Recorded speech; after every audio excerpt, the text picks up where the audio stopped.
ನಮಸ್ಕಾರ ರೈತ ಬಾಂಧವರು ಗ್ರೇಪಾನ್ಸ್ ಯೂಟ್ಯೂಬ್ ಚಾನಲ್ಗೆ ಆತ್ಮೀಯ ಸ್ವಾಗತ. ಇವಾಗ ಈ ಹಂತದೊಳಗೆ ದ್ರಾಕ್ಷಿ ವ್ಯವಸ್ಥಾಪನೆ ಯಾವ ರೀತಿ ಮಾಡ್ಬೇಕು ಅನ್ನೋದ್ರ ಬಗ್ಗೆ ನಾವು ಈ ವಿಡಿಯೋದಾಗ ತಿಳಿದುಕೊಳ್ಳೋಣ.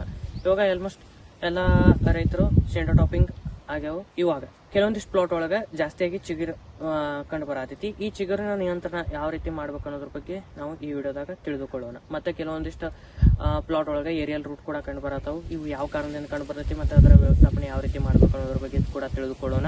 ಮತ್ತೆ ತುದಿಯ ನಿಯಂತ್ರಣ ಯಾವ ರೀತಿ ಕಂಟ್ರೋಲ್ ಮಾಡ್ಬೇಕು ಅನ್ನೋದ್ರ ಬಗ್ಗೆ ಕೂಡ ತಿಳಿದುಕೊಳ್ಳೋಣ. ಮತ್ತೆ ಗರ್ಭಧಾರಣೆಗೆ ನಾವು ಇನ್ನು ಯಾವ್ಯಾವ ರೀತಿಯ ಉಪಯೋಜನೆಗಳನ್ನು ಮಾಡಬೇಕು ಅಥವಾ ನಿಯೋಜನೆ ಪ್ಲಾಟದ ವ್ಯವಸ್ಥಾಪನೆ ಯಾವ ರೀತಿ ಮಾಡ್ಕೊಳ್ಬೇಕು ಅನ್ನೋದ್ರ ಬಗ್ಗೆ ಈ ವಿಡಿಯೋದಾಗ ನಾವು ತಿಳಿದುಕೊಳ್ಳೋಣ.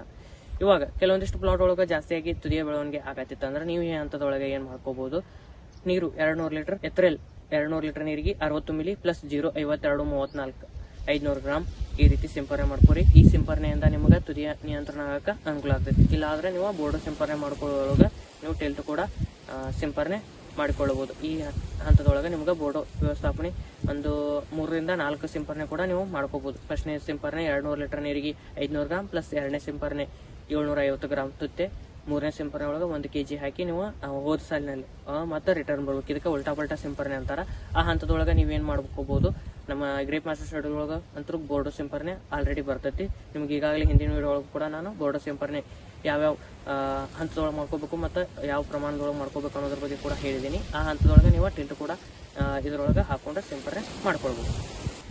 ಇವಾಗ ತೋಟದ ವ್ಯವಸ್ಥಾಪನೆ ಅಥವಾ ಗರ್ಭಧಾರಣೆ ಆಗಾಕ ನಾವು ಯಾವ್ಯಾವ ರೀತಿಯ ಗೊಬ್ಬರಗಳನ್ನು ಮತ್ತು ಸಿಂಪರಣೆ ಮುಖಾಂತರ ಏನೇನು ನೀಡಬೇಕು ಅನ್ನೋದ್ರ ಬಗ್ಗೆ ತಿಳಿದುಕೊಳ್ಳೋಣ. ನೀವು ಸಿಂಪರಣೆ ಮುಖಾಂತರ ಏನ್ ಮಾಡ್ರಿ, ನೀರು 200 litre fruitful 500 milli plus 0.5234 500 gram ಅಥವಾ 0.6020 500 ಗ್ರಾಮ್ ಅಥವಾ ಪ್ಲಸ್ ಬೋರಾನ್ 100 ಗ್ರಾಮ್ ಈ ರೀತಿ ಸಿಂಪರಣೆ ಮಾಡ್ಕೋರಿ. ಈ ಸಿಂಪರಣೆಯಿಂದ ನಿಮಗೆ ಗರ್ಭಧಾರಣೆ ಒಳ್ಳೇದಾಗಕ ಅನುಕೂಲ ಆಗ್ತೈತಿ. ಮತ್ತೆ ಡ್ರಿಪ್ ಮೂಲಕ ಏನ್ ಮಾಡ್ರಿ, ಸಿಂಗಲ್ ಸೂಪರ್ ಫಾಸ್ಫೇಟ್ ಕೂಡ ನೀವು ಯೂಸ್ ಮಾಡಬಹುದು ಈ ಹಂತದೊಳಗ.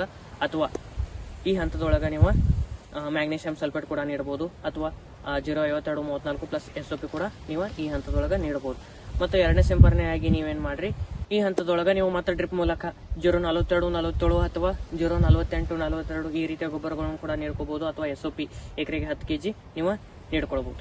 ಇವಾಗ ನಿಮ್ ಪ್ಲಾಟ್ನೊಳಗೆ ಏರಿಯಲ್ ರೂಟ್ ಕಂಡು ಬರತೈತೆ ಅಂದ್ರೆ ಈ ಏರಿಯಲ್ ರೂಟ್ ಯಾವ ಕಾರಣ ಕಂಡು ಬರ್ತೈತಪ್ಪ ಅಂತಂದ್ರೆ ನಿಮ್ಮ ರೂಟ್ ಡೆವಲಪ್ಮೆಂಟ್ ಅಥವಾ ರೂಟಿನ ವ್ಯವಸ್ಥಾಪನೆ ಅಥವಾ ಅದು ಶುರು ಆಗಿರ್ಲಿಲ್ಲ ಅಂದ್ರೆ ರೂಟ್ ಏನಾದರೂ ಸ್ಟ್ರಕ್ ಆಗಿ ನಿಂತಿದ್ದು ಅಂದ್ರೆ ಈ ಕಾರಣದಿಂದ ಏನಾಗ್ತೈತಿ, ಮೇಲ್ಗಡೆ ರೂಟ್ ಬಿಡಕ್ ಸ್ಟಾರ್ಟ್ ಮಾಡ್ತೈತಿ. ಇದಕ್ಕೆ ಏರಿಯಲ್ ರೂಟ್ ಅಂತ ಕರೀತಾರ. ಈ ಏರಿಯಲ್ ರೂಟ್ ಕೆಳಗಡೆ ಬೇರ್ ವರ್ಕ್ ಒಳಗೆ ಇರ್ಲಿಲ್ಲ ಅಂದ್ರೆ ಮೇಲೆ ಏರಿಯಲ್ ರೂಟ್ ಕಂಡು ಬರ್ತೈತಿ. ಈ ಏರಿಯಲ್ ರೂಟ್ ವ್ಯವಸ್ಥಾಪನೆ ಯಾವ ರೀತಿ ಮಾಡ್ಬೇಕಪ್ಪ ಅಂತಂದ್ರೆ ನೀವು ಡ್ರಿಪ್ ಮುಖಾಂತರ phosphoric acid 2 kg plus SOP 8 kg ಎಕರೆಗೆ ನೀಡ್ಕೋಬಹುದು. ಇದರಿಂದ ಏರಿಯಲ್ ರೂಟ್ ಕಂಟ್ರೋಲ್ ಆಗಕ್ಕೆ ಅನುಕೂಲ ಆಗ್ತೈತಿ. ಮತ್ತೆ ನೀವು ಡ್ರಿಪ್ ಮುಖಾಂತರ ಏನ್ ಮಾಡ್ರಿ, ಅಲ್ಟ್ರಾ ಸ್ಪೀಡ್ 2 ಲೀಟರ್ ಎಕರೆಗೆ ನೀಡ್ರಿ. ಇದರಿಂದ ನಿಮಗೆ ಏರಿಯಲ್ ರೂಟ್ ಕಂಟ್ರೋಲ್ ಆಗಕ್ಕೆ ಅನುಕೂಲ ಆಗ್ತೈತಿ. ಈ ಹಂತದೊಳಗೆ ನೀವು ಬುರಿ ನಿಯಂತ್ರಣಕ್ಕಾಗಿ ಏನ್ ಮಾಡ್ರಿ, ನೀರು 200 litre can't of 200 milli plus PBC 500 gram ಈ ರೀತಿ ಸಿಂಪರಣೆ ಮಾಡ್ಕೋರಿ. ಈ ಸಿಂಪರಣೆಯಿಂದ ನಿಮ್ಗೆ ಬುರಿ ನಿಯಂತ್ರಣ ಕೂಡ ಅನುಕೂಲ ಆಗ್ತೈತಿ. ಇದೇ ರೀತಿ ವ್ಯವಸ್ಥಾಪನೆ ಮಾಡ್ಕೊಂಡು ಹೋಗ್ರಿ. ವಿಡಿಯೋ ಇಷ್ಟವಾದಲ್ಲಿ ಲೈಕ್ ಮಾಡ್ರಿ, ಶೇರ್ ಮಾಡ್ರಿ ಮತ್ತು ಕಾಮೆಂಟ್ ಮಾಡ್ರಿ. ಮತ್ತೆ ಮುಂದಿನ ವಿಡಿಯೋದಾಗ ಭೇಟಿ ಆಗೋಣ. ನಮಸ್ಕಾರ.